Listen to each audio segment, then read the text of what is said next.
अगर आपका बच्चा जल्दी किसी आदत को डेवलप नहीं कर पाता, अगर आप उसे कुछ सिखाने की कोशिश कर रहे हैं लेकिन आम बच्चों की तुलना में वो उन चीजों को जल्दी सीख नहीं पाता, तो इसे एक टर्म का नाम दिया गया है जिसे ऑटिज्म कहा जाता है। ऑटिज्म ये एक ऐसा टर्म है जहां पर बच्चा बाकी बच्चों की तुलना में जल्दी चीजों को सीखने में परेशानी अनुभव करता है। उसे एक स्पेशल ट्रेनिंग की जरूरत पड़ती है। ये कोई बीमारी नहीं है, बस फर्क इतना है कि उसे एक स्पेशल ट्रेनिंग की जरूरत पड़ती है किसी भी चीज को सिखाने। चाहे आप बोलना सिखाना चाह रहे हो, चाहे किसी चीज को पेंट करना या लिखना सिखा रहे हो, उन्हें एक खास ट्रेनिंग की जरूरत पड़ती है। आज हम ऑटिज्म की बात क्यों कर रहे हैं? आज यानी 2 अप्रैल के दिन वर्ल्ड ऑटिज्म डे के तौर पर मनाया जाता है। आज के दिन का खास उद्देश्य ये है कि लोगों को ऑटिज्म के रिगार्डिंग अवेयरनेस करना, लोगों को ऑटिज्म के रिगार्डिंग अवेयर करना, लोगों को ये जानकारी देना कि ऑटिज्म कोई बीमारी नहीं है।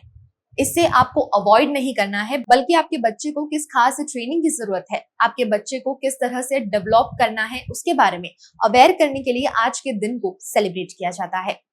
तो आज ही के दिन हम आपके सामने लेकर आए हैं एक ऐसे व्यक्ति की कहानी जिसे बचपन से ऑटिज्म था, लेकिन उसे उसके पेरेंट्स ने खास जो ट्रेनिंग दी है, उसकी वजह से आज वो किस मुकाम पर पहुंचा है, उसकी कहानी लेकर हम आपके सामने आए हैं। बीएनएम टीवी हमेशा आपके सामने इस तरह के मुद्दों को लेकर आता रहा है, जहां आपको हम अवेयर करते आए हैं इन सभी टॉपिक्स के रिगार्डिंग।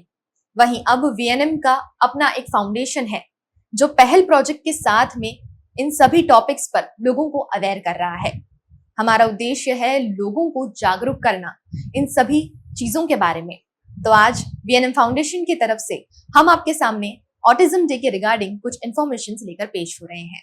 जब एक ऑटिस्टिक बच्चे को सही ट्रेनिंग दी जाए और सही डेवलपमेंट की सीख दी जाए, तो वो किस मुकाम तक पहुंचता है, आज उसका एक उदाहरण आपके सामने हम लेकर आ रहे हैं। वडोदरा में ही रहने वाले सिद्धार्थ नाम के एक लड़के को, जिसे ऑटिज्म है बचपन से ही, लेकिन उसे सही ट्रेनिंग देकर, संयम से उसकी देखभाल कर कर आज उसे एक जॉब मिली और किस तरह से वो इंडिपेंडेंट बना और अब उसे किस तरह से आगे ट्रेनिंग दी जा रही है, इसके बारे में हम उसके पेरेंट्स से बात करने आ पहुंचे हैं। तो सबसे पहले हम आपको मिला देते हैं उनके पेरेंट्स से और उनसे जानते हैं कि उन्होंने किस तरह से सिद्धार्थ की देखभाल की, उसे किस तरह से ट्रेनिंग दी और अब आगे उसे किस तरह से संभाला जा रहा है। सबसे पहले मैम और सर, आपका स्वागत है हमारे शो में। और आज आपके सन के बारे में हम बात करने जा रहे हैं। उसे ऑटिज्म जो एक टर्म है, ये प्रॉब्लम मैं नहीं कहूंगी, लेकिन क्योंकि बचपन से ऐसी कोई चीज होती है जब बच्चे को, तो उसे संभालना थोड़ा मुश्किल हो जाता है आम बच्चों की तुलना में। तो सबसे पहले मेरा सवाल ये रहेगा आप दोनों से कि आप दोनों को कैसे पता चला कि उसे ऑटिज्म है? नमस्ते, मैं शारदा सुब्बरामन हूँ, सिद्धार्थ का मदर हूँ। वो हमको 2.5 साल में मेरा बेटा को कुछ समझ में नहीं आता है, और जो दर्द कहीं गाँव होने से, कहीं लगने से उसको दर्द महसूस नहीं होता था, और एक ही काम एक जैसा करता था, फिर एक छोड़ने से दूसरा को पकड़ता था, ऐसा करता था। कहीं बाहर जाने से ऐसा वो व्हील वगैरह होता था, ये ऐसा रोड इंजन का पीछे भागता था, वो व्हील को ही ज्यादा देखता था। और जैसा चक्की मशीन है वहां जाता था उसका पापा के साथ गेहूं का आटा लेने के, तभी भी वो सब मूवमेंट देखता था। घर पे भी ये फैन का जो ये चलता था मूवमेंट, बहुत उससे आकर्षित होके उसको ही देखता था, इसलिए। और ये ड्राइंग भी करता था, बाद में ये सब मूवमेंट सब ड्राइंग करना चालू किया उसने। शुरुआत में ये सब करता था, एक भी चीज बराबर खाली शब्द बोलता था, पूरा वाक्य नहीं बोल पाता था, और हम जो बोलते थे, सवाल पूछते थे तो जवाब बराबर हमको नहीं देता था, इसलिए हमको शक लगा। फिर वो साइकोलॉजिस्ट के पास जाके उसका असेसमेंट सब करवाए थे।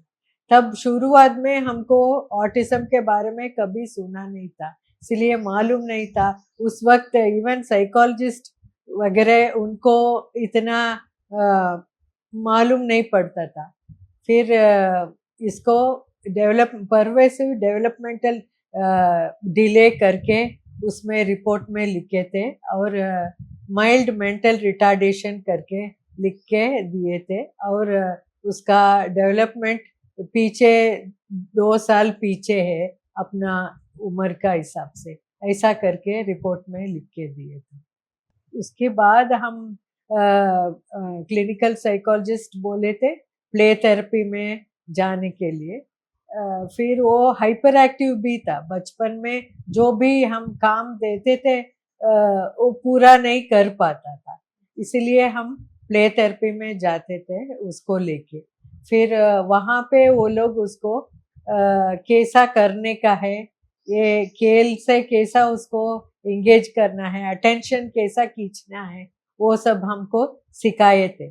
फिर उधर भी 1 घंटा पूरा वो करता था उनके साथ। फिर हम भी घर पे भी उसको एक दिन में 6-7 बार उसका अटेंशन मेरी तरफ खींचने के लिए कोशिश करके उसको गेम्स वगैरह में इन्वॉल्व किया था मैंने। ऑटिज्म के भी कई सारे टाइप्स होते हैं, तो जब आपने सिद्धार्थ का जो ट्रीटमेंट करवाया उसमें आपको क्या पता चला कि उसे कौन से टाइप का ऑटिज्म है और उससे क्या होता है, क्या लक्षण देखने मिलते हैं बच्चे में? ऑटिज्म में उसको ऑटिस्टिक टेंडेंसी है करके शुरुआत में बोले थे, बाद में उसको मॉडरेट ऑटिज्म है करके पता चला।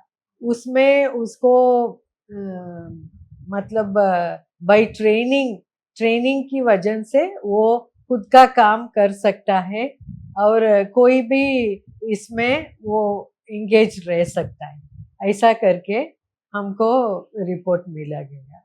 Actually, at the age of just before 3, we found that his activities are slow in nature. He is not able to concentrate in one activity, and he is interested in repetition basically, and circular movement. तो हमने जब doctor, मैं refinery में service करता था, तो उन्होंने हमको यहाँ पे doctor Nitin Dharwadkar clinical psychologist sir से कंसल्टिंग करवाया। तो उन्होंने बोला इनको आप ट्रेनिंग जो है KGP जो है हमारा हॉस्पिटल, वहाँ पर पे आप इनको ले जाइए, वहाँ इनका ट्रेनिंग हो सकता है। सो इनका ट्रेनिंग इनके माँ हमारे रिफाइनरी टाउनशिप से यहाँ आकर के 1 घंटा वो टीचर के साथ रह करके पूरा उनको प्ले थेरेपी जो बोलते हैं उस हिसाब से इनको कंसंट्रेशन बढ़ाने की कोशिश की। इस तरह का ये हो सिद्धार्थ।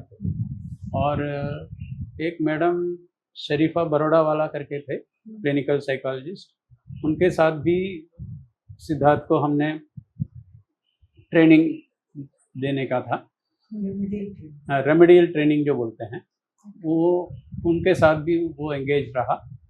तो जो क्या बोलते हैं एकेडमिक्स जो है, लिखना पढ़ना, ये उन्होंने उसको एंगेज करके सिखाने का ये चालू किया। मेरा जो रोल है, अगर आप देखेंगे, थोड़ा सा जब वो बड़ा हुआ तो इसका एक बड़ा भाई है, तो दोनों को हमने वो जो सपोर्ट वाली साइकिल होती है, 2 पहिया होते हैं और पीछे वाले में 2 व्हील सपोर्ट रहते हैं, तो वो दोनों को हमने खरीद के दिया। दोनों इसको हम पीछे पकड़ के बैलेंस करके चलाते थे, छोटे वाले को, बड़े वाला तो अपना चलाता था। यहाँ से करीबन सवा सावली रोड जो है, वहाँ पे मैं इंस्टीट्यूट का नाम भूल रहा हूँ, वहाँ तक करीबन 4 ना 5 किलोमीटर उसको मैं पीछे से बैलेंस करते हुए दौड़ता था। तो और वापस, तो 5 और 5 करीबन आप समझिए 10 किलोमीटर वो इस तरह का साइकिलिंग। और एक दिन इसका भाई आगे चला रहा था विदाउट एनी बैलेंस, उसको तो पहले से आता था। तो मैंने सोचा कि इसका भी बैलेंस हम अभी छोड़ देंगे और ये देखते हैं ये क्या करता है। जैसे मैंने छोड़ा वो अपने आप पिकअप कर लिया। तो हमको ऐसा लगा कि भाई इसको हम चीज़ सिखा सकते हैं, ऐसा नहीं है कि इसको नहीं आता है, ही कैन डू इट। ऐसे एक हमको पहले बार महसूस हुआ कि ये भी अपना काम कर पाएगा।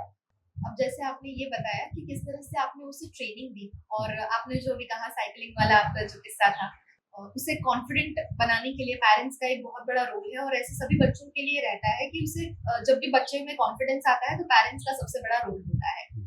लेकिन जब इस तरह से स्पेशल बच्चे होते हैं तो उन्हें जो हम कुछ सिखा रहे होते हैं उसमें कई बार दिक्कतों का सामना हमें करना ही पड़ता है। तो इस जर्नी में आपको क्या कोई तकलीफें आई, अगर आई तो क्या तकलीफें आई हैं, इसके बारे में भी कुछ बताइए। मेरा बेटा को मैं रोज का उसका काम करवाने को मैं सिखाती थी, तब थोड़ा उसको दिक्कत होता था। जैसा शर्ट का बटन बंडी पहनने का पहचान करवाती थी, जैसा लेबल देख के वो उसको ऐसा रख के सब ट्रेनिंग में साथ में ही उसको देती थी और आईना का सामने रख के उसको सिखाती थी, तब वो बराबर कर पाता था। लेकिन शर्ट का बटन निकाल तो रहा था, लेकिन पहनने के समय वो जो ऑर्डर में जो होता है पहला वाला अच्छा करता था, नीचे जब आते आते थोड़ा एक दो गलत भी होता था। फिर मैंने हमको बहुत पेशेंस रखना पड़ता है, निदान से उसको गुस्सा नहीं करने का है, फोर्स नहीं करने का है। वो ऐसा उसको अच्छी तरह से थोड़ा भी वो एफर्ट करने से हम उसको अप्रिशिएट करते थे, उसको वेरी गुड करके एनकरेज करके उसको मैं सिखाती थी। थोड़ा टाइम लगा लेकिन वो लास्ट में सीख लिया था। ऐसे ही ये शू का लेस बांधने का सिखाती थी। 1 साल लगा मुझे दूसरा नॉट सिखाने को, फिर भी मैं पेशेंस नहीं हारी, उसको सिखा के ही रहूंगी करके। जब भी वो मूड में था तब मैं पहला नॉट जल्दी सीख लिया था, दूसरा नॉट में काफी थोड़ा टाइम लगा उसको। ऐसे ही वो रीडिंग का भी, वो अल्फाबेट पहचानने का भी मैंने वो काफी तरीका यूज किया। जैसा क्ले से उसको करवाती थी, मोल्ड करके उसको कैसा ये करने का मैं भी करवाती थी, उसको फील करके उसको भी करवाती थी। और जैसा ये गेम्स होता है उसको भी ऐसा गेम्स में से वो अल्फाबेट को रिकॉग्नाइज करने के लिए, पहचान करने के लिए भी मैंने कोशिश करवाई। ऐसा फिर वो लिखने का इसमें मैं रेती में शुरुआत में किया, रेती में उसको अल्फाबेट्स थोड़ा लिखने को किया। फिर ग्रेजुअली बड़ा बड़ा चार्ट पेपर में बड़ा अक्षर में मैं लिख के देती थी उसको। ऐसा कॉपी भी करने का उसको बहुत अच्छा लग रहा था उस वक्त। जो भी करता था मैं उसको प्रोत्साहन करके उसको छोटा छोटा रिवॉर्ड देती थी। जैसा उसका जो बहुत पसंद है फूड आइटम, उसमें से थोड़ा थोड़ा देती थी ऐसा। जो अभी आप सामने बोर्ड देख रहे हैं, व्हाइट बोर्ड, उसमें डेट और डे वो हर दिन खुद लिखता है। ये काम वो हम उसको सिखाएं और उसका प्रैक्टिस करवाएं तो हर दिन उसका वही चेंज करेगा, डे एंड डेट। तो हमको लगता है कि अगर दुनिया से कनेक्ट रहना है तो आज की क्या तारीख है, आज का दिन क्या है, ये कौन सा ईयर है, तो ये तो इनकी जानकारी में आना चाहिए। भाई आज today is Tuesday, tomorrow is Wednesday, ये अपने को आता है, इनके भी दिमाग में ये आना चाहिए कि भाई इस तरह का हम ट्राई कर रहे हैं कि वो इन्वॉल्व रहे। बचपन में मैं स्पेशल टैलेंट उसमें मुझे दिखाई दिया। जैसा कोई भी ट्यून होने से जल्दी से पकड़ लेता था। जैसा ड्राइंग भी खुद करना चालू किया, उसको हम मतलब रबर यूज करने का जरूरत ही नहीं था, खुद वो ड्रॉ करके हमको एक्सप्रेस करता था। उसको ट्रेन में बहुत ऑब्सेशन था, इसलिए वो रेलगाड़ी। रेलगाड़ी का ज्यादा ये ड्राइंग्स होता था उसको। उसके बाद हम उसके लिए ट्रेनिंग दिया। म्यूजिक के लिए एक टीचर को रख के 18 साल का ऊपर उन्होंने सिखाया। बहुत बचपन में 7 साल से चालू करके और 25 इयर्स तक उसी ने उसको सिंगिंग करना, कैसियो बजाना और हारमोनियम भी कभी ये बजाना दोनों करता है। सिखाता था। एजुकेशन के साथ में ये- जो और एक्टिविटीज होती है उस पर भी आपने बहुत अच्छे से ध्यान दिया, जो कि बहुत हाँ। जरूरी है। इसके स्कूल में उसने ये अपना कैसियो लेकर के नेशनल एंथम वगैरह बजाया। और दिशा स्कूल के भी जो एनुअल फंक्शन होता था, कोविड के बाद उसमें थोड़ा गैप हो गया। उसके पहले बड़े होटल में होते थे, कोई बड़े बड़े लोग आते थे, तो उनके सामने भी इसने अपना ये कैसियो बजाया। तो हम लोगों को अच्छा लगा। एक तो इन बच्चों का जो अटेंशन स्पैन जो बोलते हैं, ध्यान, वो बहुत कम होता है। इस हिसाब से देखने से वो पूरा कंसंट्रेशन म्यूजिक में रहना एक बहुत बड़ी चीज़ है हमारे हिसाब से। तो वो कर पाता है, ये हमारे लिए बहुत खुशी की बात है। रात को हम रोज का काम ऐसा एक के बाद एक उसको स्कूल जाने के लिए कैसा तैयार होना है, ऐसा चार्ट लेके ये सब में खुद बना के उसको ये सिखाती थी। और शेड्यूल की जैसा भी, मैं विजुअल शेड्यूल की जैसा भी इसको यूज करती हूँ। ये एक काम के बाद क्या करना है, उठने के बाद फिर कैसा तैयार होना है, वो यूज करती थी। जैसा उसका शरीर का भाग सिखाने के लिए मैं ऐसा बुक लेके उसको सिखाती थी। बॉडी पार्ट्स क्या है,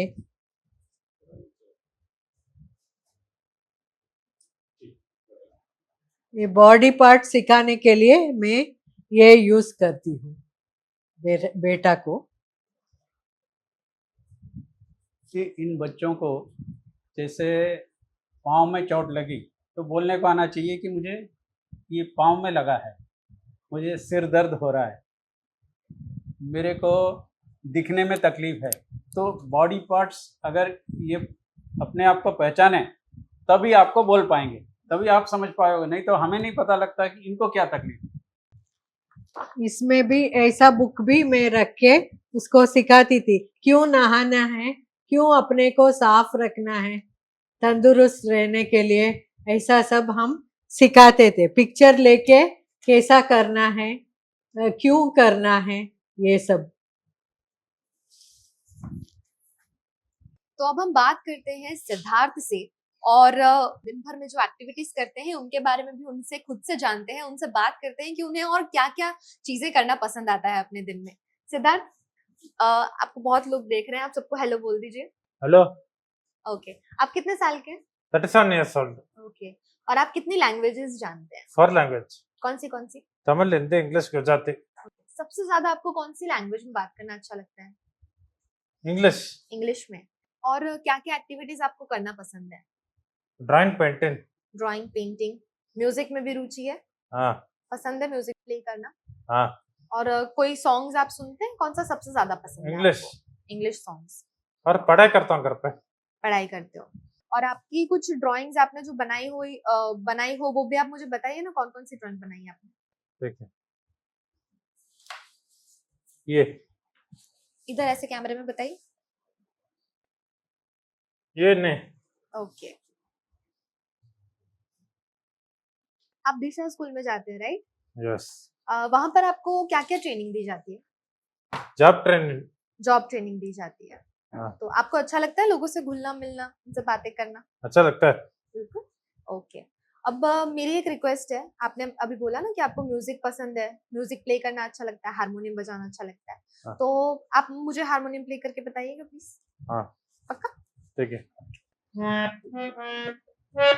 तरम वंदे मातरम सचना सचना लयदशी तदा सत्य सामरम मातरम वंदे मातरम सुपदोष्ण पुलकितया विनि तुम्हें चांद मदन शोधिनी सुभाषिनी सुमधुरवासिनी सुखदां वरदं महतरं वन्दे मातरं वन्दे मातरं।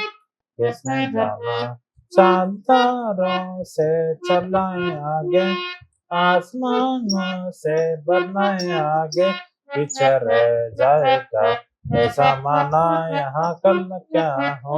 किसने जाना जिंदगी एक सफर है सुहाना यहाँ कल क्या हो। किसने जाना हंसते गाते यहाँ से गुजर दुनिया की तो परवाना कर मुस्कुराते हुए बेताना यहाँ कल क्या हो। किसने जाना जिंदगी एक सफर है सुहाना यहाँ कल क्या हो। किसने जाना मौत आती है आएगी एक दिन जान जाती है जाएगी एक दिन ऐसी बात तुमसे क्या घबराना यहाँ कल क्या हो।